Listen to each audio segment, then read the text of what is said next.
Hi guys, this is Dormouse03. And I'm Iron Praetorian.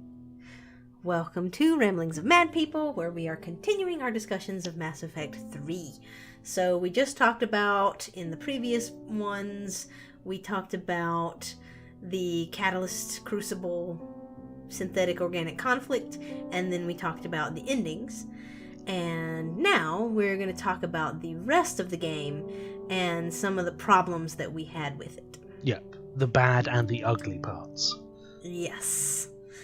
And so I don't know that we have to do these in any particular order, so I'm going to kick us off with something that I did not appreciate about Mass Effect 3 was that they made several design choices and story choices that I think were made to accommodate new players to the detriment of old faithfuls, people who had people that been have played with the them trilogy the whole from time. the start. Yes. And so an example of this is the child character that you meet at the beginning. The kid was meant to be an emotional heartstring puller, I guess. It was supposed to make you feel, there it is. An emotional hook. It was supposed to make you feel sad about what was happening. And it was a character that was not in it before. So you don't have the problem of killing off a character that has been in the series before that some people would feel more emotional about than people who hadn't played it. And it's like, so this is something that everyone will feel the same emotional resonance about. And so that's why they had the kid at the beginning that got killed. That's why then the kid shows up in your dreams all the time instead of a character that would make more sense, like, whoever you killed on Vermeer. So whether it's Caden or Ashley. Right. Or someone else who died over the course of the game, right? So, like, you do have their voices that show up in those dream sequences depending on who's died at various points in the game. Yeah, I definitely heard Morden at least once or twice. Yeah. And so it's like, they do show up, kind of, the characters that die over the course of Mass Effect 3, but you don't get the voices and stuff of people that have been dead leading up to 3. And so I don't know, I think that like they have the kid as the central focus of those things, as a way to have a character that everybody has the same attachment to be the face of it, and not having to change it depending on, your choices that you've made in the other games, right? Yeah. And then that same character shows up again as the form for the Catalyst, when a different form for that would have made more sense, like someone that Shepard is more close to. Yeah, it would have been cool to maybe see, like, I don't know, it could have been one of your deceased crewmates. That would have been interesting. Yep. Or it could have appeared as Anderson. Yep. Now that Anderson, it could even have appeared as you. That would have been cool. Or it could have appeared like Vigil did, as some sort of disembodied weird thing. Because they hadn't worked out what Protheans looked like. Right. Yeah. And so that, I think, is an example to me of how they designed it so that it would be catering to people who hadn't played before and would be easy for them to get into it and have the same emotional response as people who had played before. What could also have been cool was like just a silhouette of a humanoid figure. Yeah. But I don't know. My point is that it seemed like, and this is an example of them not having enough time and resources, most likely, because they needed something that was generic, that could work for everybody regardless of your choices, and regardless of if you've played the other games or not, regardless of how those things turned out. We need a face for humanity, and we need a face for these dreams and for the catalyst that will be something that will work for everybody, that we can just slap on everybody's game and instead everybody of will have met tailoring this it. character. Everybody will know who it is. Right. And so I think that's an example of something that, given more time and resources, they could have made better. Agreed. Have you finished talking about the child? I would say my personal pet hate about this game is Day 1 DLC, and Day 1 DLC that is important to the story, whether they say it is or not. As in, you find a Prothean who is alive, who's been kept in cryostasis for 50,000 years, and they make you pay for it on day 1. It's like, oh, you guys pre-ordered the collector's edition, so you get this piece of DLC that other people have to pay for.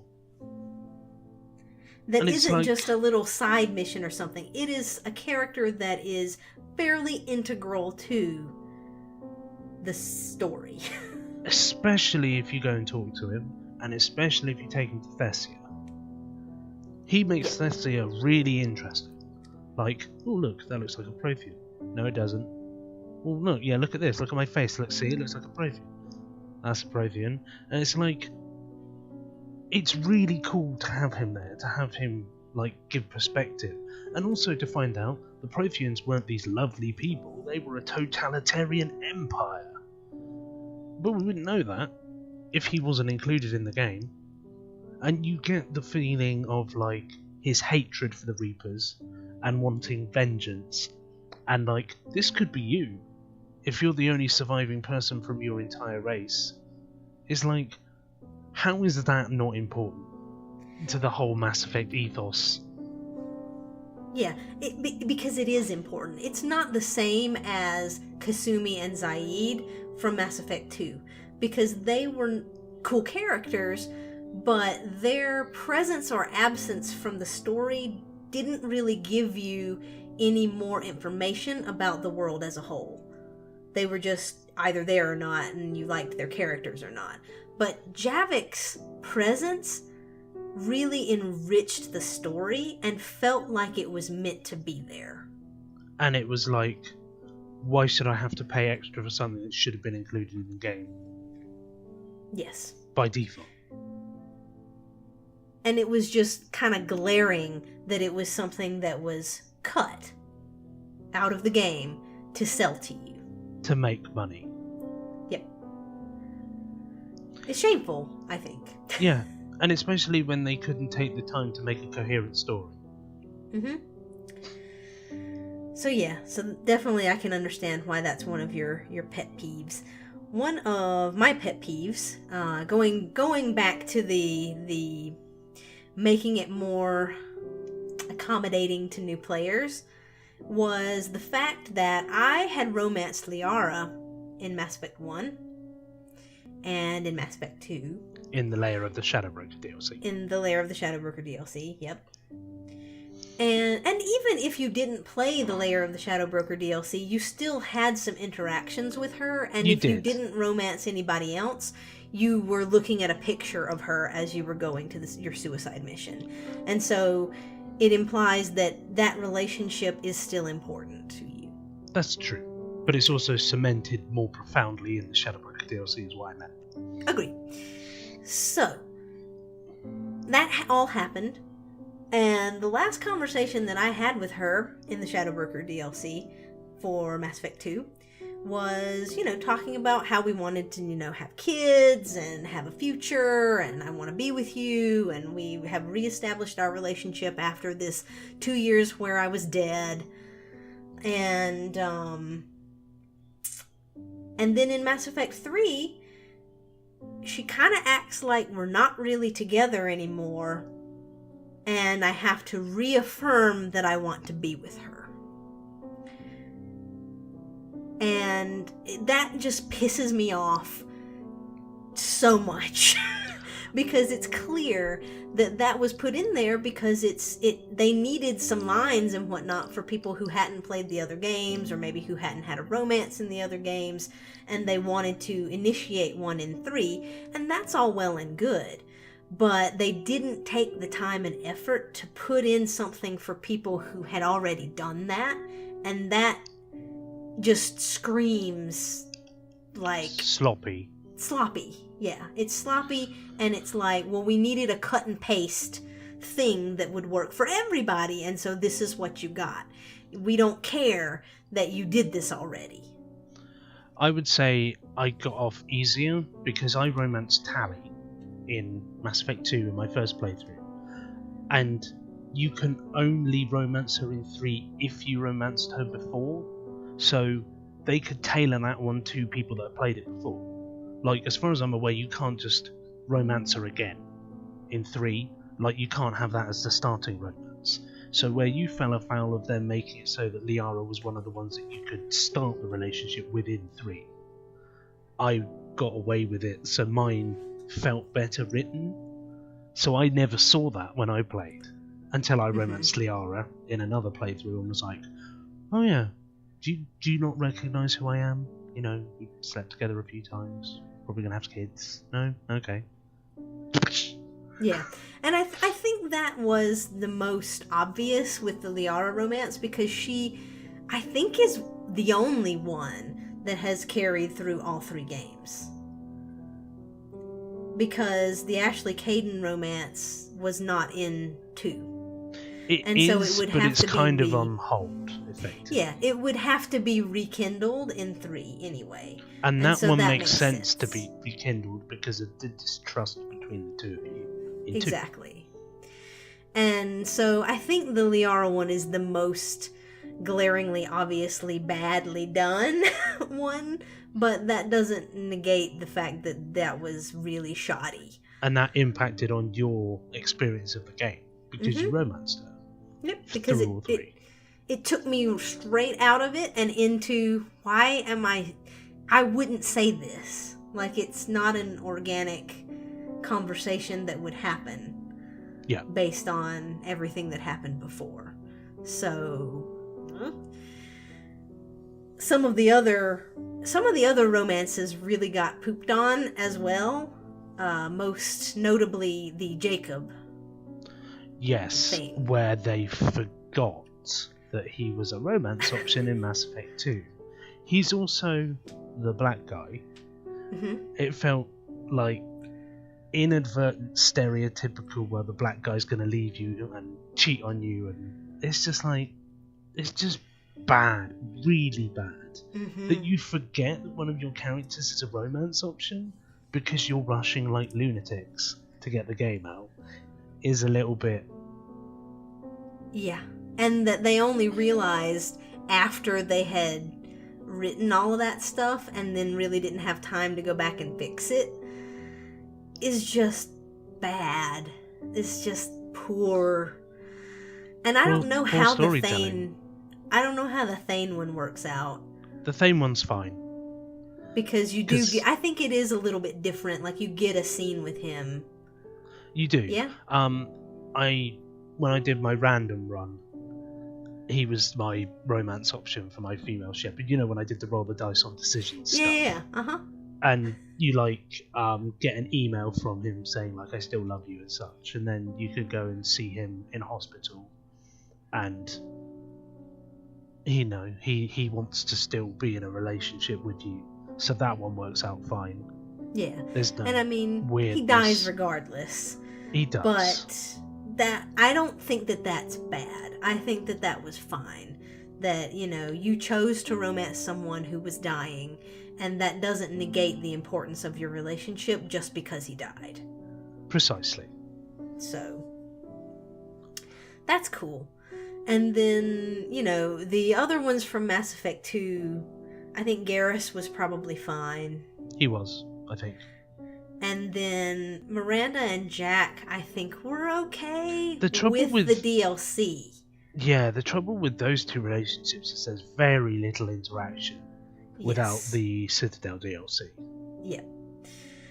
And so it felt like a lot of the characters from 2 kind of got their cameo moment, which I think was good, and we'll talk about that one in the episode where we talk about the good stuff that we like. Definitely. But if you're in a relationship with them, it does feel a little bit like you got cheated, because especially without the DLC. Unless they're part of main missions, like Garrus, like Tally. Mm-hmm. Really, the Jacob one is bad anyway. Yep. But the Miranda and Jack ones are the two that get the least contact in the vanilla game. Yeah, and it's like, again, it's that thing where they didn't have time probably to make that different, because if it was in character, if you were in a relationship with either of those two people, they would have been with you on your ship. Like, they wouldn't have been off doing their own things. I would say Miranda would have still been off trying to find her sister, but she probably would have come to see you and said, look, I need to go and find my sister. I understand that you have to do this Crucible and unite the galaxy, but I still love you, but I have to do this now because she's disappeared. Right, yes. Whereas... yeah, I agree with that. Whereas, and Jack maybe could have done the same and said, look, there's a bunch of kids that I want to go and work with that I feel that they could, do with my tutelage, kind of. That would have been fine for me too. But the fact is like, we don't even know that they're, like, Jack's even on, I want to call it Purgatory, but that's where you pick her up. Grissom Academy. Is like, oh, I'm in love with you and you didn't tell me you got a new job? Yeah. Like, you had and it's just, again, it's poorly done because it's like catering to people who are new instead of people who are old, because they don't care to explain why Liara hasn't been in contact with me. But the point being is, you wouldn't even be in a relationship with Miranda or Jack if you hadn't played 2 anyway, so they didn't need to bother. Right. Like, it was only the people that had romanced them from the other game. Yeah, and it's that like, were lacking the interaction. Sure, and it's like they threw in. It's almost like they threw in those ability to, like, rekindle that romance with them after the fact, but they didn't like really... a little aside. Yeah, like a here's little a little tidbit of cool stuff that you get with this person. Instead of, we're going to make this part of the game because we care about people who've really built a relationship with this character. Yeah. So, yeah, I don't know. The romances were just irritating in the way that some of them were That's why implemented. in one of them I ended up romancing nobody. Yeah. Which was fine. Mm-hmm. And it was interesting to see who put my name up at the end. Yeah. I think it might actually have been Trainer. Trainer's cool. I liked Trainer. But, sadly, Liara got in the way. Yeah. But I don't know. I also, as just an aside, in my head I was counting this morning how many romances were available and how many were available to males versus how many were available to females. And so for males, you have Liara and Callie. Ashley. You have Ashley, you have Caden, you have Liara, you have Miranda, Jack, Tally, and Cortez. And Diana Allers. And Allers, okay. And Kelly Chambers. And Kelly Chambers. All right. Not that one's a really good one in 3, because... Yeah. Well, I wasn't even counting Kelly and Allers just because those aren't real romances. You just have sex with them. And Samara. But that's only in Citadel. Right. That you can actually hold her hand. So, I would say 7 actual romances are available. I'm just being cheeky. I know you are. So 7. So you have Ashley, Caden, Liara, Tally, Miranda, Jack, and Steve Cortez are all available as actual romances that are meaningful for male shepherd, right? For female shepherd, you have Liara, Caden, Thane, Garrus, Thane, yep. Liara, Caden, Garrus, Thane partially, and Trainer. Jacob is not a romance option in 3. Oh, in 3, sorry. So 5? And in one of them your love interest dies. Your love interest can die in all of them, but Thane definitely dies, no matter what. So, you have 5, 4 that could last afterwards. Right. Right? That seems like a really big difference. Yes. And I'll leave it at that. Next point. The only way to get 100% effective military strength is to play the multiplayer. Mm-hmm. Every time you want to play the game, you would have to replay the multiplayer again. The multiplayer is fine if you like that kind of thing, but making it mandatory to get 100% and effectively denying me the ability at the start to get the best ending when the game first released because I couldn't get enough EMS is just bad. Like, why do I have to play the multiplayer to effectively play the single player campaign to the best ending? Surely there should be enough war assets to enable you to get to the highest EMS rating to get the best ending by just playing the single player, and any bonus on top of that is I don't have to put so much effort in to go and scan every planet. It just felt like that you could have not done some of the missions, or precisely, it feels very much like you're penalised for wanting to play just a single player campaign.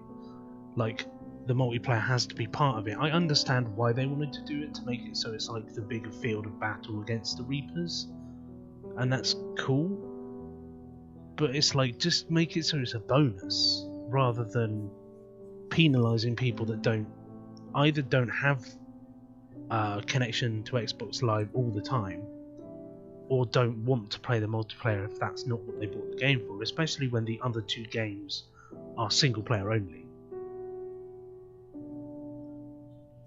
I totally agree with you. That I had written that down as well. Yeah, I'm just doing this off the top of my head. You actually have a list. Yeah. Okay. So, were you finished talking about the multiplayer? Yeah, I don't think I need to say anything more about EMS. Cool. In this video. Yes. Agreed. So another major thing that was a problem for me is that there were fewer choices in dialogue options. Yeah, I didn't like that either. There were not the 3.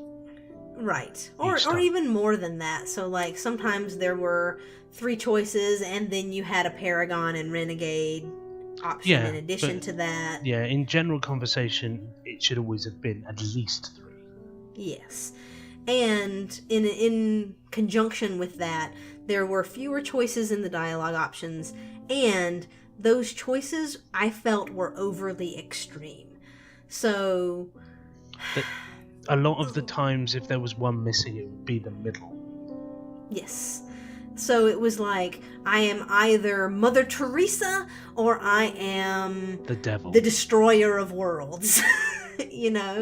Like, I am either going to cure the genophage and create peace throughout the, these different species and solve this problem and be great, or I'm going to murder all my friends and doom their species to extinction. Yeah.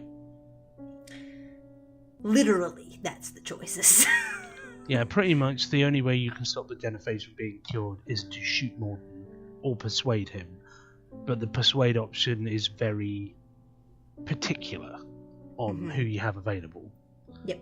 So you have to have Reeve as head of the Grogan, you have to not have Eve alive.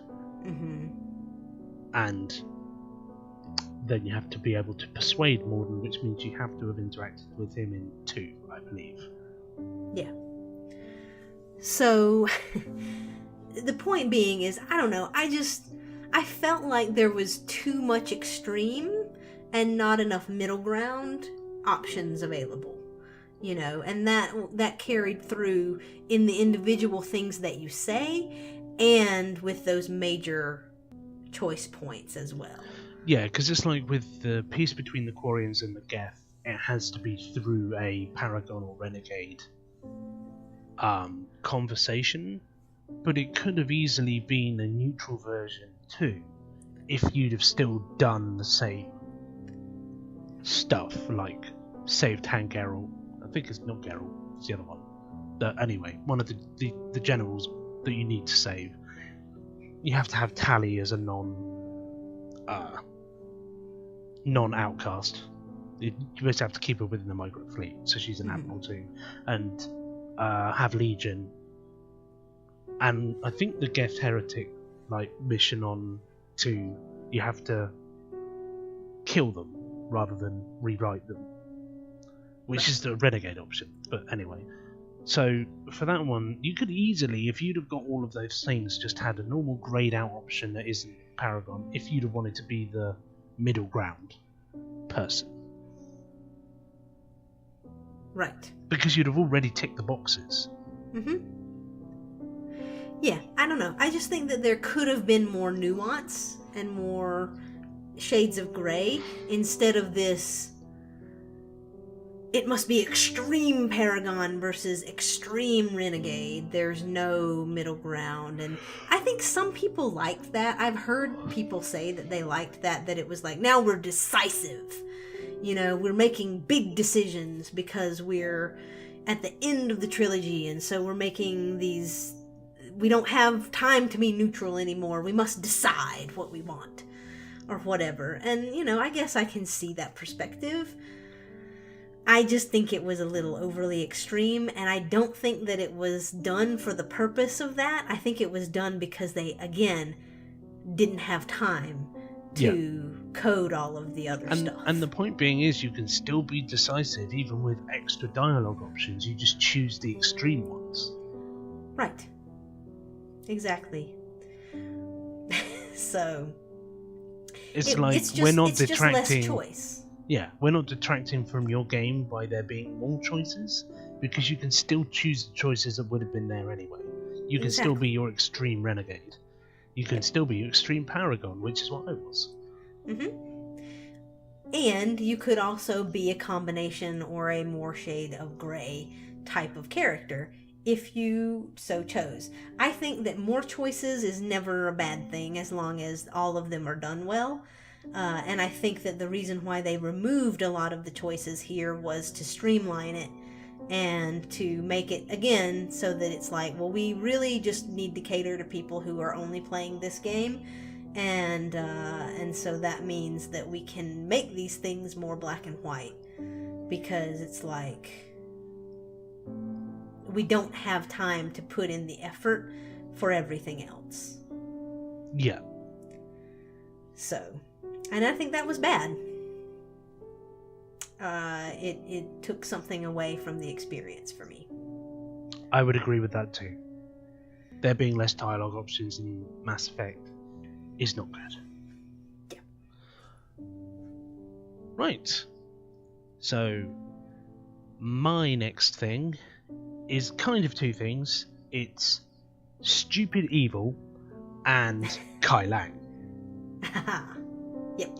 Because Stupid Evil in this case is Cerberus, which kind of is a bit strange in 3, because they're fairly interesting in 2 and 1, and they're like, ends justify the means, humanity first doctrine makes sense. Then in 3 it just kind of goes from humanity first to let's use Reaper tech because yes. Like, somehow that equates to making humanity better by integrating Reaper tech into them? Like, how does that suddenly work? Like, it felt like the Elusive Man was a purist. Like, humanity's great because it's humanity. Why would he need Reaper tech to make them better? It's like, on Mars, right at the start of the game, you find out that they've had, it looks like Husk Augment Eye control stuff. So whether at that stage he was already indoctrinated, I don't know. And that's why we see it. Because it's like, okay, so you want to control your troops so that they have no free will? Or is it because he's like, I need to have full control of these people to justify my, like, ends justify the means kind of thing while we're fighting the Reapers, and then that led to him getting indoctrinated later. It's kind of like, I'm not entirely sure where he becomes non-elusive man, Reaper elusive man, and where it's like they just change his character. But I guess in 2 he also was kind of like, we need to use Reaper tech against, like, we need to control the Reapers, we need to use the strength of our enemies against them. So he was already like that, I guess. Yeah. He already had that idea in his mind because he wanted the Human Reaper. And so I don't think he was indoctrinated into, but I think he was... becomes indoctrinated because of what he salvages from the collector base. Yes. I think that's what we're told as well. And he also has those implants because Saren was a great idea. Yeah. Because, I mean, I think he's arrogant, and I think that's the downfall of his character, and I think that's in character. You know, he's arrogant, he thinks that he is special because he's like a paragon of humanity, right? And humanity is better than everybody else, and therefore he will be able to withstand indoctrination, whereas Saren, a Turian, was not. True. I think I'm more thinking of Cerberus suddenly kind of changing. Cerberus backing that, because I mean he is the head of Cerberus, but I feel like there were a lot of powerful people. By powerful individuals. There were a lot of powerful like Henry people, Lawson. Yeah, that could have said, "Whoa, whoa, whoa, we're not doing that." And the fact that they didn't seems like oversight. And also Henry Lawson seems to be on board with it after Horizon. So. Yeah. And then Kai Lang. He's just terrible. Mm-hmm. It's just like, I am Kai Lang. And I am amazing. Yeah, and you suck, because you're Shepard. Look at my energy legs. I really should give a reason why I dislike Kai Lang, but it's just Kai Lang. It's bad writing is what it is. It's because they don't build up his character. And so he basically is like... The trouble is you have to have read one of the books to even know who he is. Yeah. Before Mass Effect 3. Right. Which is funny because there was the book... it's sitting on my shelf and I'm looking at it right now. It's called... Revelation. Mass Effect Revelation. I was going to say it's Revelations. Where it talks about Saren and Anderson, like it builds up Saren's character, and that's super cool, and it adds to the characterization. However, he has enough character building within the game of Mass Effect 1 so that he is a good character even if you haven't read that. You know, you don't need to have read that book in order to understand his character and for him to be good. Yeah, it's like Kai Lang has a field that makes Cerberus stupid because he's badly written. Mm-hmm.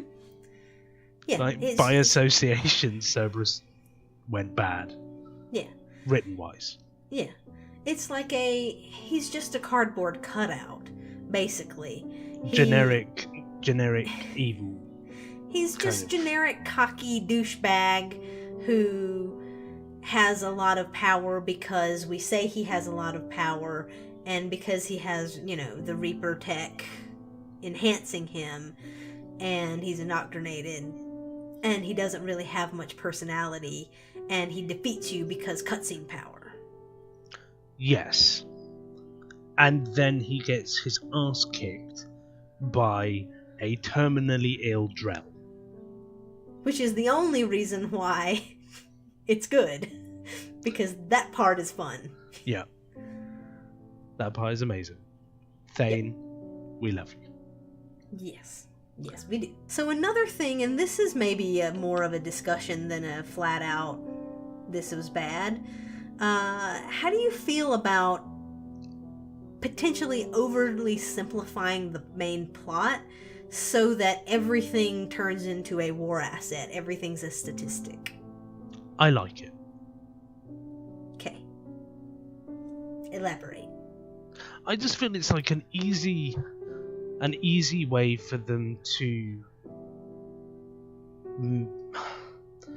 not make your decisions matter, but they at least have some form of impact.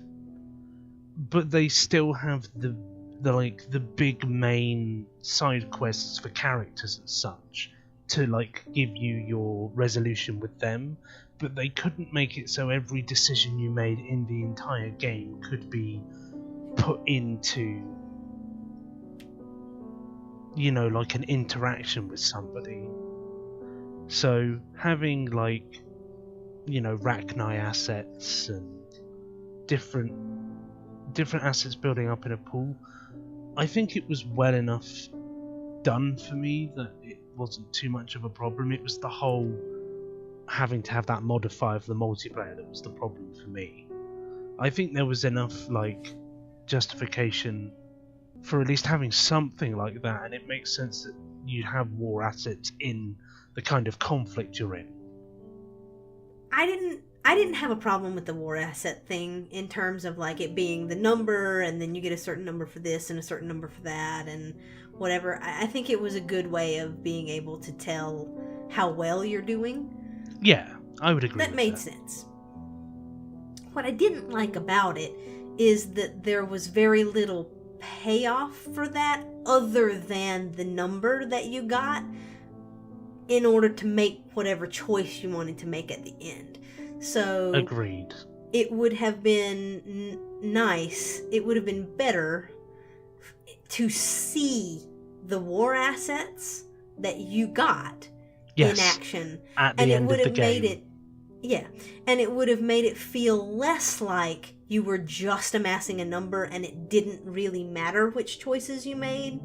I wholeheartedly agree with you on that. It's like if you had Krogan war assets, Solarian war assets, you should be able to see both of them in action and not just have the same generic cutscene of the all forces fighting together that everyone gets. Right. Which makes it feel more like those individual choices were important instead of you just needed to make a choice in order to get a number, and you needed a number that totaled this amount. Yeah, so it wouldn't matter whether you had Krogan support, Solarian support, Geth support, Quarian support, as long as you had 2,000 war assets. It didn't matter where they came from. So the numbers at that stage wouldn't matter. It was just getting the numbers. So it could be just a number. Yeah.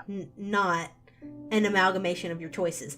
I think it's fine to show the number as a representation of the amalgamation of your choices, but having no payoff for those things that you can sort of see visually and look at, the Krogan are fighting and it's awesome, and then we have those dinosaurs that we found and that's cool, and now we have this Solarian ship and the Volus warship. Yeah, the Volus dreadnought that there's only one of that they got off the Turians, and I would have liked to have seen some Elcor with turrets on their back. Mm-hmm. But I think the only ones we see are the Destiny Ascension and the Quarians. We don't even get to see the Geth fleet. It's Right. weird. You see the Quarian fleet even if you save both. And yeah. Do you see the Geth fleet if you didn't save the Quarians? No. No. So I you don't never think so. see them, no matter what, because they didn't animate that because they didn't have time. So Actually, I might be wrong.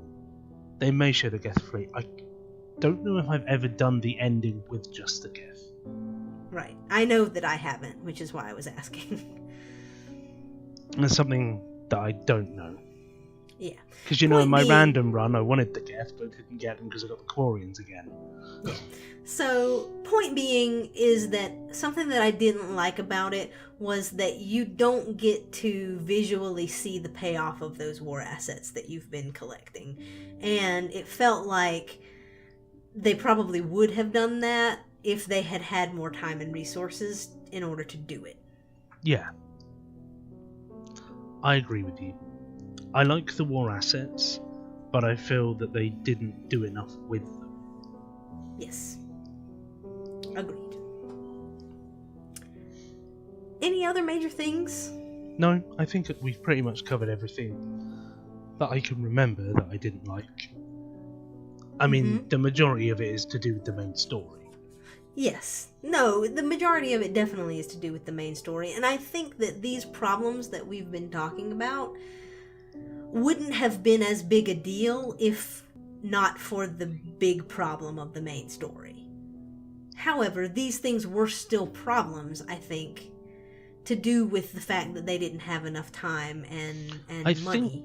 I think what it boils down to in the end is not enough time and not taking enough care with the story.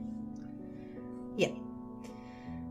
And I think making the executive decision to cater more to new players than to old players, because frankly it was easier to cater to new players than it would have been to cater to people who have played it the entire way through. True. Easier, less expensive, whatever. And I think that the point of us having this discussion is that I'm hoping that Andromeda does not do this. I would hope so too. But the thing is, Andromeda is going to be effectively like Mass Effect 1. I know, I get that. It has less writing on it to take your choices from the past and whatnot. I guess what I'm saying is I hope that it doesn't have this glaring places where you can see where they cut corners because they didn't have enough time or enough money. And you can see the difference in writing between certain bits. Yep, exactly. Cool. Any final thoughts? No, I think we've pretty much covered everything that I can think of, so... Very cool. So we will end this one here. Let us know what you think of, the points that we brought up and anything that you think of. And we're going to be much happier in the next conversation where we talk about all the things that we liked. So if you're tired of us bitching, look forward to us not bitching in the next one. Bye, guys.